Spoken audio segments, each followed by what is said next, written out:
سلام بینندگان عزیز، حالتون چطوره؟ به کانال تاپ 5 فارسی در یوتیوب خوش اومدید. یادتون نره که ما رو سابسکرایب کنید و برای اطلاع از بقیه ویدیوها دکمه زنگولک رو بزنید. تو این ویدیو میخوام 10 گیاهی رو که برای رفع بوی بد بدن موثرن رو بهتون معرفی کنم.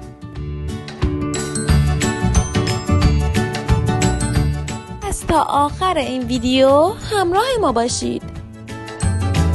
شماره 1. برگ مورد.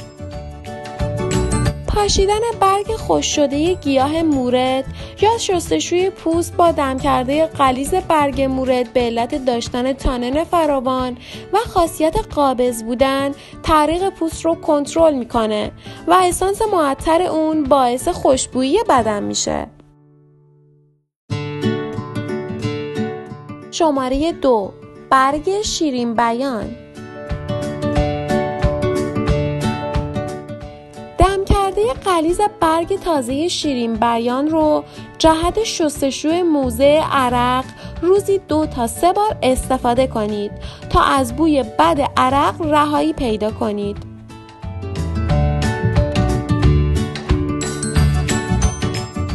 شماره 3. برگ حنا. پودر برگ حنا به تنهایی یا همراه با برگ سدر یا جوش شیرین با اثر خنک کنندگی پوست و کم کردن فعالیت غدد عرق به رفع بدبویی عرق کمک میکنه.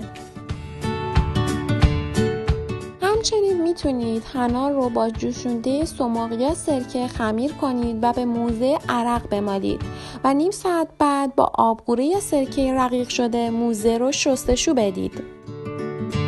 شماره 4. مریم گلی.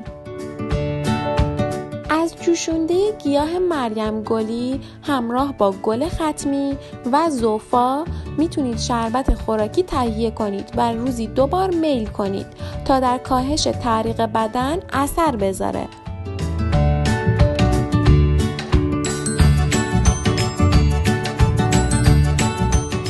همچنین پاشیدن پودر اون در زیر بغل یا داخل کفش یا شستشوی موزه عرق با دم کرده غلیظ اون در رفع بدبویی و خوشبو نمودن پوست موثره.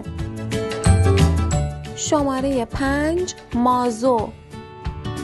تانن فراوان این گیاه اون رو جزو قابض‌های قوی قرار داده که استفاده از پودر یا دم کرده غلیظش به کسایی که از ترشح زیاد غدد عرق پوست شاکی هستند توصیه میشه. شماره 6. پوست و برگ گردو. برگ گردو دارای خاصیت ضد میکروبی قویه و شستشوی موزه عرق با خیساننده یا دم کرده غلیظ برگ گردو در رفع بدبویی پوست موثره. پوست سبز گردو هم به علت دارا بودن تانن فراوان و قابض بودن در کنترل ترشح عرق بسیار مفیده. شماره 7. نعنا. استفاده خوراکی از برگ تازه نعنا یا عرق نعنا در رفع بدبویی دهان بسیار موثره.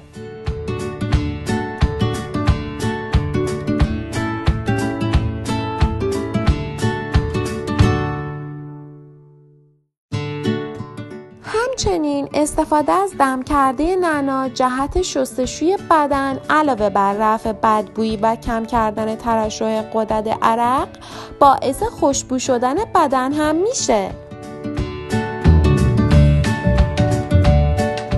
شماره 8. برگ سیب. شستشوی بدن با دم کرده برگ تازه درخت سیب در کاهش بوی بد عرق نقش موثری داره، مخصوصا اگه این دم کرده همراه با کمی سرکه باشه. شماره 9. گل سرخ.